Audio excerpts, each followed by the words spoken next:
Assalamualaikum warahmatullahi wabarakatuh. Halo para ASN yang berbahagia. Alhamdulillah pada hari ini kita membuat suatu edisi perdana dari Bincang ASN yang akan membahas isu-isu seputar kehidupan kerja para ASN. Pada kesempatan ini kita akan membahas suatu topik tentang manajemen stres di tempat kerja. Untuk mendapatkan pengetahuan dan pemahaman yang lebih dalam lagi mengenai stres di tempat kerja ini, bersama kami telah hadir rekan kerja kami yaitu Ibu Yuni Juwahiriyati. Beliau adalah seorang psikolog dan sekaligus Widya Iswara ahli media pada Badan Pengembangan Sumber Daya Manusia. Assalamualaikum. Waalaikumsalam warahmatullahi wabarakatuh, Pak Jania. Alhamdulillah, Bu Yuni, bagaimana pekerjaan kita selama ini, selama bulan Ramadan ini? Baik-baik saja ya. Terasa stres nggak, Bu? Kita mungkin stresnya ini stres karena dari Januari sampai sekarang ini pekerjaan kita rata-rata hanya berisi kegiatan-kegiatan mandiri ya, Bu ya? Iya, betul. Nah, kegiatan-kegiatan mandiri yang kita, kalau kita bersyukur ya, Widya Iswara ini tidak melulu bekerja berdasarkan perintah-perintah, tapi memang berdasarkan kepentingan, kebutuhan, dan dorongan dari dalam diri kita ini untuk katakanlah di awal-awal tahun ini untuk pengembangan diri ya Bu ya. Nah, tapi kira-kira Bu, kaitannya dengan tema kita pada hari ini nih, dalam kehidupan pekerjaan kita sehari-hari sering nih kita mendengarkan keluhan teman-teman kita stres dengan pekerjaan, ya kan? Merasakan begitu banyak tekanan, bahkan konon katanya Bu ada yang sampai meninggal ya karena stres dengan pekerjaan ini. Kita juga dari pengalaman kita sering mengalami ketidaknyamanan. Jadi, apakah stres di tempat kerja itu memang merupakan sesuatu yang lumrah, yang wajar, yang pasti akan terjadi ini pada setiap pegawai? Oke. Iya, Pak Janiar. Yang memang harus diketahui dulu Pak Janiar, stres itu bukan merupakan gangguan jiwa. Ya. Tetapi kalau stres dibiarkan, itu bisa jadi gangguan jiwa. Nah, biasanya kan teman-teman nih kalau misalnya bilang mengatakan dirinya stres itu mereka takut gitu. Nanti aku dibilang gangguan jiwa nih, gitu kan? Padahal bukan. Itu adalah stimulus awal sebelum nanti gangguan jiwa itu ada gitu ya kalau dia biarkan terus-menerus. Jadi stres itu fenomena sehari-hari sebenarnya. Iya, sehari-hari. Cuma kalau dibiarkan, iya, bisa mengganggu pada jiwa. Ya. Jadi kalau stres itu terjadi itu lumrah ya. Setiap manusia di dunia ini pasti pernah mengalami yang namanya stres. Ya. Kenapa stres itu terjadi? Karena adanya tekanan, gitu kan? Jadi tekanan baik itu bisa kerjaan, keluarga, ya kan, pergaulan sosial, ya, tuntutan-tuntutan yang diberikan oleh lingkungan, sedangkan individu itu tidak bisa mengantisipasinya atau menghandle-nya tekanan-tekanan tersebut. Jadi di luar kemampuan dia. Betul. Ya. Jadi sebenarnya tekanan itu pasti ada. Pasti ada. Tekanan itu pasti ada. Jadi ada tekanan-tekanan yang bisa berlalu saja. Ya, bisa diatasi. Tapi kadang-kadang ada tekanan-tekanan yang menyebabkan perasaan tidak nyaman gitu ya Bu ya, apalah katakannya seperti tertekan gitu ya, itu baru stres gitu ya. Nah Pak Janiar, ini menarik nih apa yang Pak Diar sampaikan. Jadi stres itu ada dua Pak Janiar. Iya. Ada eustress, yaitu itu adalah stres yang positif. Jadi begitu ada stres itu malah melahirkan hal yang positif.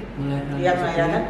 Ada yang distres, itu adalah hal-hal yang negatif. Tadi yang pertama apa namanya? Eustress. Eustress. Okay. Jadi eustress itu misalnya seperti ini ya. Waduh, ini mau ngadapin ujian nih. Ujian skripsi misalnya ya, mahasiswa gitu ya. Nah, begitu kan stres itu. Tapi setelah dia melakukan ujian tersebut, dia lulus, terus jadi sarjana, kan hal yang positif. Dari stres melahirkan upaya dia untuk mengatasi apa yang menjadi tantangan atau ancaman itu, gitu ya. Oke. Tapi setelah itu dia termotivasi Ya. untuk berprestasi. Iya, berarti kalau nggak stres dia santuy aja. Iya, tidak selesai jadi mahasiswa abadi ya. Oke. Nah, begitu juga Iya. kalau misalnya kita ya, kalau Widya Iswara, karena Widya Iswara itu adalah profesi fungsional, ya kan? Iya. Yang kita tuh mengatur sendiri kan, mau Iya. buat rupa, misalnya, ya kan ada. Iya. Kalau tidak kita Tidak bisa- ada yang nyuruh. Iya, tidak ada yang nyuruh. Kalau nggak berhasil ya salahmu sendiri. salah sendiri. Nah. Nah, gitu kan. Nah, itu juga. Nah, distress itu adalah stres yang menimbulkan hal yang negatif. Ya kan? Ya, contohnya misalnya terjadinya misalnya ditinggal pasangan, atau misalnya ditinggal meninggal, gitu kan, orang-orang terdekat. Nah, itu kan stres yang memberi efek negatif, maka disebut distress. Distress. Ya. Kalau dalam pekerjaan kita merasakan banyak tekanan, Ya, betul. banyak betul yang mau dilakukan, ya. Kita ambil contoh diri kita aja lah ya. Kita pengen ngumpulin angka kredit misalnya dari pengembangan profesi. Kita ikut nih, ada webinar, ada workshop, ya kan. Di sisi lain kita harus bikin bahan ajar, ya kan. Di sisi lain lagi ada tambahan lagi nih hal-hal yang sifatnya administratif, gitu kan. Nah, begitu banyak yang bertumpuk ini, kalau saya pribadi Bu, seringkali jadinya saya tidak mengerjakan apa-apa. Iya, saya Saking menjadi- banyaknya saking itu. banyaknya saya bingung gitu kan. Saya bingung padahal sebenarnya ketika semakin tinggi tekanan itu akhirnya kita lakukan. Kita lakukan juga, tapi ketika belum datang tekanan ini, maksudnya belum begitu tinggi, kita merasakan ini ya, kita mempersepsikan adanya banyak tekanan pekerjaan, justru membuat kita tidak melakukan apapun ya. Jadi apakah ini masuk kategori stres itu? Ya. Penundaan Ya, itu terjadi karena iya, penundaan stres. itu karena kan itu tekanan ya, tekanan pekerjaan. iya. Ingat ya, kata kuncinya adalah stres itu terjadi karena adanya tekanan. Nah, itu Oke. kata kuncinya gitu ya. Nah, jadi begitu adanya tekanan dan tekanan yang, apalagi tekanan itu yang menumpuk gitu kan, itu menyebabkan jadi orang stres. Nah, yang tadi yang disebut Pak Janian itu adalah reaksi dari stres, menghadapi stres itu gitu. Setiap orang kan beda-beda. Ya, ada yang reaksinya itu bisa pertama bisa ke fisik, larinya ke fisik, misalnya. Ada yang tidur. Ya, ada yang tidur, ada yang susah tidur. Susah tidur. Ya kan, ada yang tekanan darahnya naik, ada Wah, yang itu. mahnya kambuh gitu Betul. kan. Karena itu fisik ya, larinya reaksi stres itu ya. Ada yang perilaku. Ada yang perilaku, ada makan gitu kan, perilaku. Ada yang juga dia misalnya ke emosional, ya kan. Ada yang dia misalnya menarik diri, dia biasanya ceria jadi dia, Iya. atau kebalikan, dia malah heboh gitu kan, karena menghandle stresnya itu kan. Iya. Ada yang juga larinya ke kognitif Pak Janian. Kognitif. Iya, jadi gampang lupa. Oke. Iya, terus udah Oh. gitu, ya gampang lupa. Terus udah gitu, hasil kerjanya juga menurun. Iya. Ya kan, mungkin selama ini pekerjaan itu dia bisa selesaikan 2 hari, gitu kan. Ini sampai berhari-hari nggak selesai, ya kan. Nah, itu kan jadikan motivasi dia untuk bekerja itu juga jadi menurun. Oke. Nah, seperti itu. Jadi kalau orang bekerja lambat ini belum tentu karena dia memang orang yang lambat. Iya. Bisa jadi ada penyebab-penyebab seperti Penyebab-penyebab. stres itu tadi Bu Iya. ya. Lalu kalau kita bicara soal penyebab ini, apakah stres di tempat kerja ini juga bisa disebabkan oleh hal-hal di luar lingkungan kerja? Misalnya ini kejadian di rumah tangga ini, sehingga ketika kita berada di tempat kerja justru hal itu yang menjadi pemicu stresnya, bukan semata-mata faktor tempat kerja kita sendiri, atasan, gaji segala macam, tapi ada di luar tempat kerja kita. Jadi tadi di awal saya sudah menyampaikan ya Pak Janian bahwa stres itu karena ada tekanan. Tekanan itu bisa dari pekerjaan, tapi bisa juga dari lingkungan keluarga, pertemanan dan sebagainya. Nah, jadi tadi yang Pak Janian sampaikan, jadi tekanan atau stres yang dia alami di luar itu, di keluarga gitu kan, itu mempengaruhi juga dalam dia untuk melakukan suatu pekerjaan. Itu jadi saling mempengaruhi Pak Janiar. Begitu juga misalnya stres di pekerjaan itu juga bisa mempengaruhi di keluarga. Nah, begitu juga misalnya stres di keluarga, misalnya ada permasalahan atau tekanan, itu juga masih bisa mempengaruhi di pekerjaan. Berarti stres di tempat kerja yang kita maksud ini reaksinya itu bisa terjadi di ruangan kerja kita, bisa juga terjadi di luar ruangan kerja, di rumah tangga, mungkin di lingkungan masyarakat dulu. Iya, bisa. Jadi efeknya juga seperti tadi ya, Pak Jana sempat menyinggung bahwa perilaku, ya kan? Iya. Tadi saya bilang sempat menarik diri.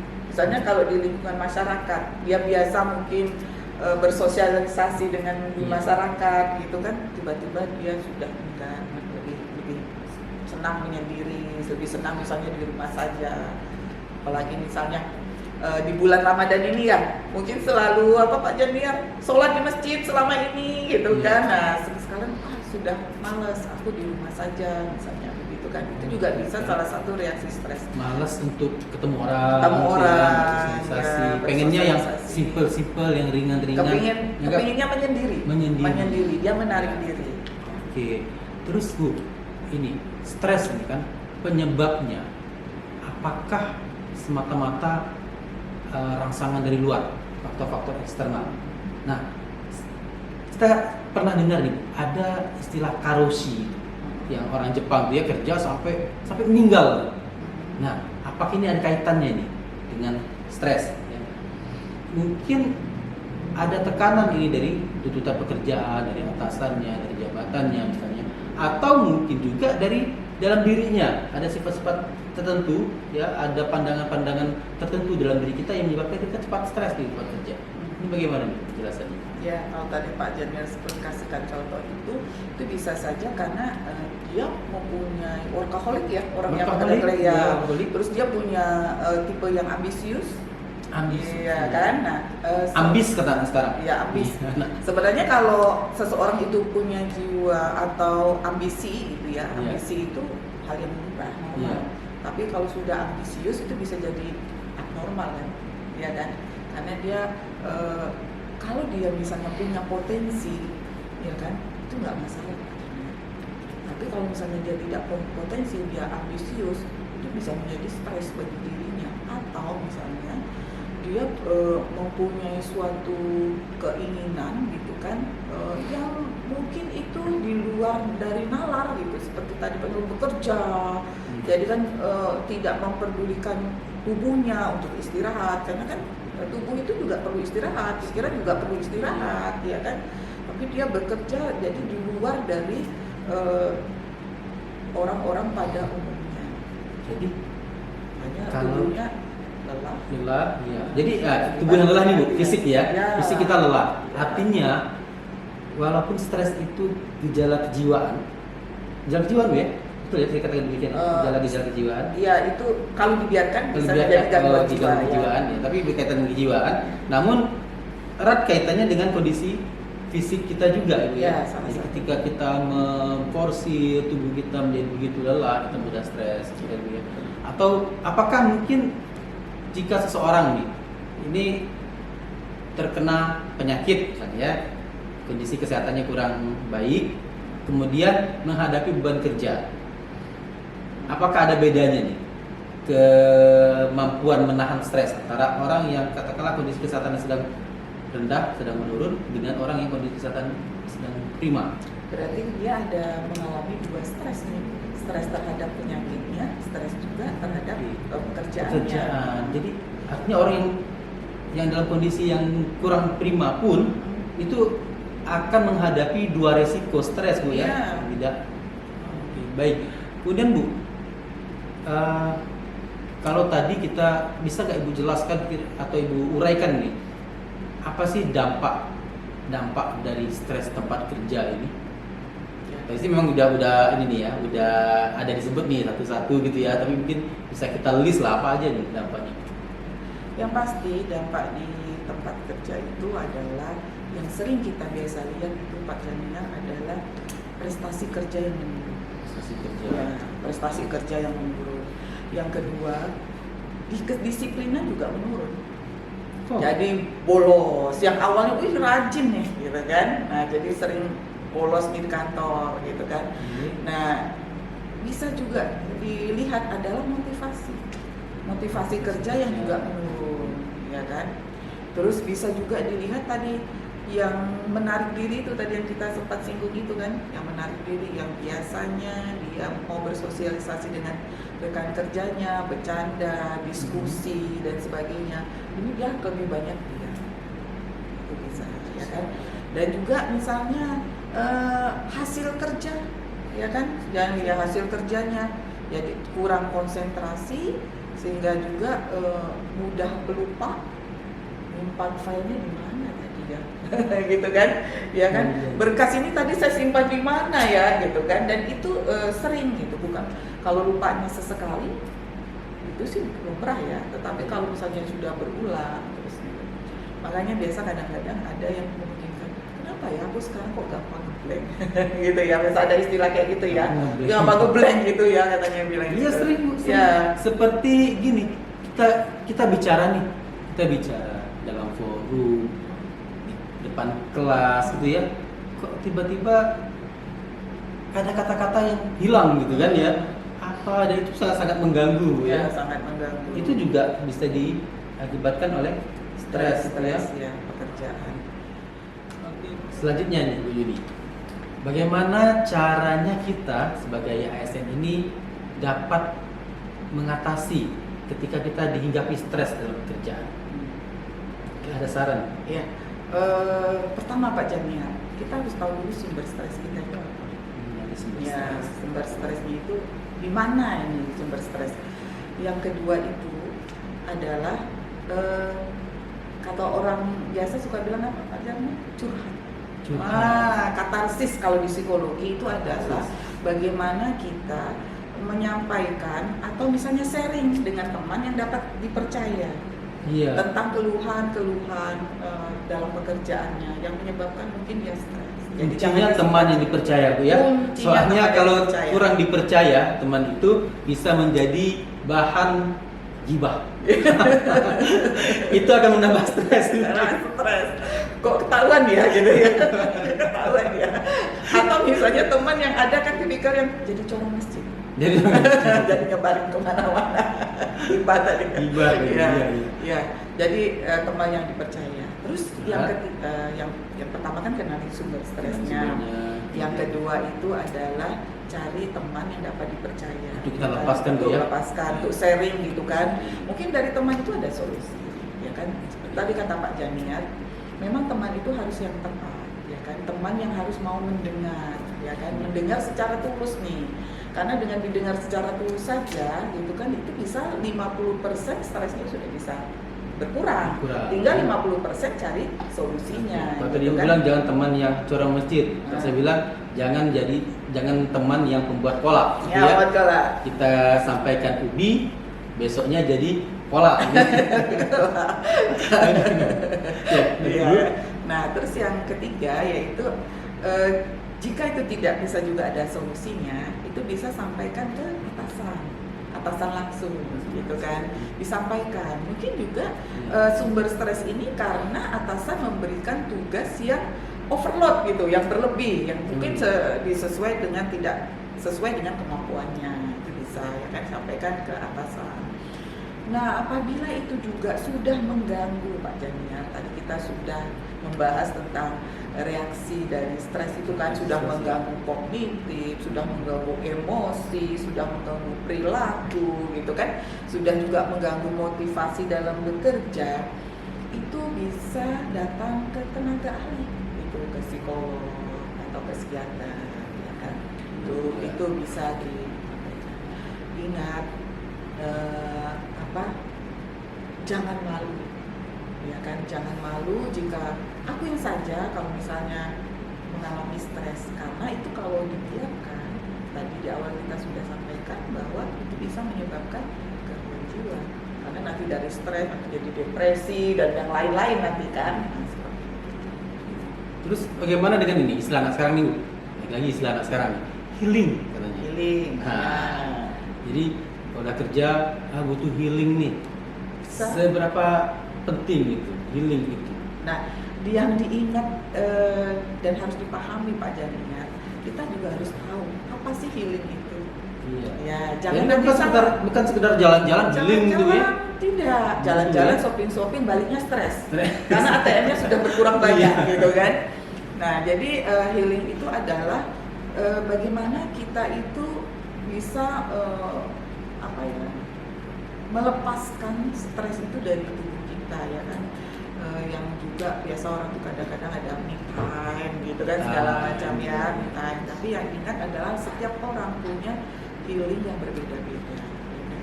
Ada mungkin dia dengan cara relaksasi, dengan cara ikut yoga gitu kan, dengan cara misalnya terapi napas ya kan. Nah itu bisa juga gitu, Ikut pengajian. Ya. Ada juga misalnya Ibadah bilang gitu gitu ya. ya, ada yang juga dulu nih saya tuh bisa hilang stres saya itu dengan saya nonton gitu kan, hal-hal yang berbau komedi, pulang saya ya bisa saja dilakukan gitu. Jadi makanya saya bilang healing itu juga harus dimaknai, intinya adalah setelah healing itu jangan menambah stres. Ya, seperti tadi dibilang, Bukan sekedar jalan-jalan healing guys. healing Bukan gitu Bu ya. ya. Iya. Healing, guys. Ya, jangan-jangan jalan-jalannya malah nambah beban pengeluaran, Iya, kan? bisa nambah beban pengeluaran. Belum lagi misalnya kongko dengan teman-teman, ternyata pas ngobrol dengan teman itu dia pulang-pulang nambah stres. Nambah stres. Apa dari pembicaraan Iya. gitu kan? Ada rahasia yang terungkap. Ada rahasia yang terbongkar, ya kan, nambah stresnya gitu ya. Oke, baik Bu. Yang terakhir nih Bu, ini bicara soal stres di tempat kerja. Tadi mengatakan kinerjanya menurun, gitu Bu ya. Artinya kinerja individu ini tentunya akan berdampak nih pada kinerja organisasi, kinerja tempat tempat kerjanya ya. Jadi hal ini berarti bahwa unit kerja nggak bisa diam saja. Iya. Mengatasi stres ini kenapa? Karena masalah individu ini akan berdampak pada masalah unit kerjanya. Lalu apa yang bisa dilakukan oleh unit kerja ini untuk menangani masalah stres yang dihadapi oleh para karyawannya atau pegawainya? Yang sebenarnya yang pertama itu adalah unit kerja itu juga mengedukasi, ya kan, mengedukasi karyawannya tentang stres di tempat kerja. Ya, bisa misalnya dengan video, dengan leaflet, dengan spanduk apa banner gitu ya. Jadi sehingga para karyawan itu begitu membaca, oh ternyata ciri-ciri orang stres di tempat kerjanya seperti ini loh. Jadi dia aware dengan diri dia gitu kan. Mungkin selama ini dia tidak aware, dia membiarkan itu, lama-lama jadi akhirnya tambah berat. Nah seperti itu kan. Yang kedua adalah budaya kerja di tempat kerja itu ya kan. Misalnya budaya di sini adalah budaya sosial, lingkungan sosialnya. Bagaimana lingkungan sosial itu membuat nyaman, baik itu antar sesama karyawan dengan atasannya, atau misalnya atasan dengan bawahan, gitu kan. Nah, lingkungan sosial ini kan juga bagaimana cara selain berkomunikasi kan. Jadi bagaimana atasan itu berkomunikasi atau memberikan teguran itu kepada karyawannya, jangan nanti teguran itu di depan temannya, itu kan juga stres itu, tapi bisa dengan baik. Dan bisa juga adalah organisasi atau di sini misalnya pimpinan di organisasi itu dalam memberikan pekerjaan kepada karyawannya juga melihat potensi dan kemampuannya. Gitu. Jangan sampai pekerjaan itu diberikan kepada orang yang tidak kompeten dan diterima, sehingga itu menjadi stres bagi orang tersebut, mungkin menolak tidak nyaman kan, karena yang memberikan adalah pimpinan gitu kan. Nah selanjutnya yang harus juga dilakukan adalah mendata mungkin bisa saja kan di organisasi itu ada karyawan mungkin ini sudah ada ciri-ciri stres yang tadi disampaikan kan, motivasinya yang sudah menurun, yang kedisiplinnya juga berkurang, ya kan, bolos gitu kan. Nah ini didata, terus dibuatlah suatu program bagaimana supaya orang-orang ini stresnya tidak berkelanjutan, gitu kan. Nah semacam konseling Ya bisa, kan di BPSDM kita sudah ada itu, atau ya. diajak healing-healing Diajak healing-healing gitu kan. Sudah dilakukan misalnya konseling atau misalnya ya di inilah ya, apa sih kendalanya gitu kan, kenapa ini terjadi dan seperti itu kan. Jadi kan setidaknya kalau dari organisasi pun care dengan karyawannya, maka karyawannya itu juga merasa, oh aku nih berarti ada yang mendengar, aku nih dihargai, seperti itu kan. Lalu apakah perlu ini disediakan satu layanan khusus di unit-unit kerja untuk mengatasi masalah stres? Apalagi saat ini kita ngerasain itu ya, teknologi informasi memang membantu pekerjaan, tapi kok pekerjaan makin tambah banyak, gitu ya, kok makin stres kita. Lalu apakah memang di unit kerja, di kantor-kantor itu perlu nih membuka layanan atau katakanlah menyediakan fasilitas atau memfasilitasi nih layanan konsultasi atau konseling untuk mengatasi stres ini? Kalau itu bisa diadakan baik ya Pak Jani. Cuman kalau yang dinamakan konseling, maka yang melakukan itu harus psikolog kan. Tapi bagaimana diciptakan yang namanya konselor? Kalau konselor kan bisa semua orang. Bisa, gitu ya? Ya, kalau konselor itu bisa semua gitu kan. Tapi kalau konseling namanya itu adalah harus psikolog yang melakukan. Karena kalau konseling itu ada terapinya, terapi lanjutan gitu kan. Nah, bila itu diadakan di setiap organisasi, ruang-ruang khusus alangkah baiknya. Tetapi bisa saja misalnya membuat kerjasama. Ya kan, kerjasama ya kan, misalnya dengan rumah sakit yang ada tenaga psikolognya, ya kan, bisa membuat MOU gitu kan. Jadi misalnya kontrol, ya kan, kalau datang ke organisasi atau misalnya karyawan tersebut datang ke rumah sakit. Ada visitasi lah dari rumah sakit. Ya, kita kan rumah sakit jiwa juga bagian dari perangkat daerah ya. Perangkat daerah, betul. Buat ada program khusus lah ya penanganan. Iya, ada program khusus penanganan. Dan begitu juga kan BPSDM ini kan juga sudah ada kan ruang konselingnya, juga sudah kerjasama ya BPSDM teman kita ya dengan psikolog dari rumah sakit. Karena memang kita menampung peserta pelatihan. Yang kadang-kadang memang mereka mau ada tugas-tugas pelatihan yang tidak mungkin ya tidak terlepas atau tidak menghindarkan mereka dari stres gitu ya. Karena apa? Karena satu sisi mereka dapat tugas, di sisi lain mungkin ada yang teringat anaknya. Betul. Gitu ya. Pekerjaan. Iya, pekerjaan yang ditinggalkan yang makin menumpuk karena ditinggalkan untuk pendidikan ini ya. Iya, betul. Karena peserta dari pelatihan itu Pak Janiar, ada mungkin dia stresnya waktu pas saat pelatihan dengan tugas-tugas yang tadi Pak Janiar sampaikan. Ya. Tetapi ada juga yang dia memang udah bawa nih, sudah bawa stres duluan. Begitu udah di tempat pelatihan dia tambah stres dengan tugas. Tambah lagi stresnya. Iya kan? Ya, mungkin dia pas dia datang ke tempat pelatihan ini dia sudah bawa nih mungkin ada permasalahan keluarga, permasalahan dengan rekan kerja, ya kan, permasalahan pekerjaan yang belum tuntas gitu kan, mengikuti suatu pelatihan yang durasinya mungkin panjang, yang ada tugas-tugas gitu kan, jadi itu bisa menambah stres. Dan mudah-mudahan Widya Iswaranya nggak lagi menjadi penambah stres berikutnya. Iya.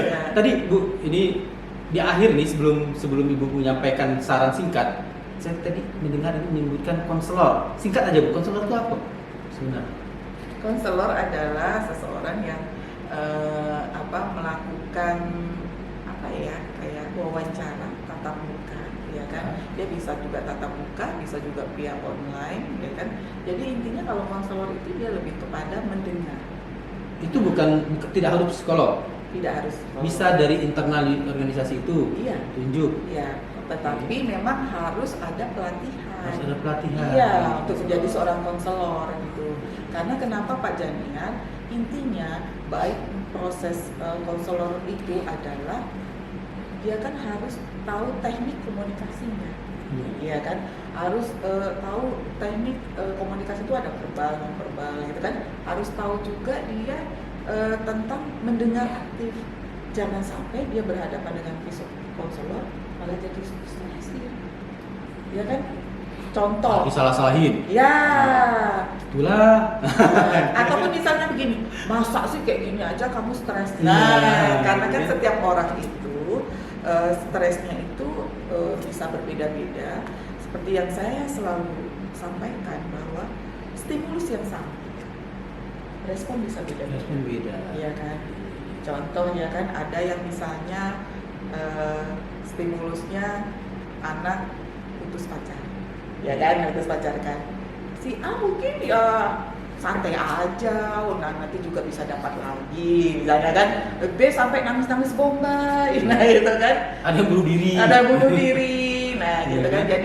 Jadi ya itu, makanya sebagai seorang konselor itu sebelum dia menjadi konselor harus ada pelatihan menjadi konselor, ya kan. Jangan sampai konselor malah menambah masalah gitu Menambah ya. masalah, mana menambah stres kan. Jadi jangan karena belum tentu menurut kita itu permasalahan itu sepele, bagi Iya, orang lain sepele. Iya, kita sering kan mengalami Iya. itu ya. Kok rasanya tertekan banget. Padahal kita sering dengar nih ketika teman kita mengalami itu biasa aja Iya, gitu ya. biasa Ketika saja. hinggap di diri kita. Iya. Nah, Bisa saja seperti itu terjadi kan. berarti tidak perlulah ya sampai harus satu unit kerja tuh buka satu tempat khusus untuk konseling misalnya. Ya harus ya, tergantung unit kerjanya ya.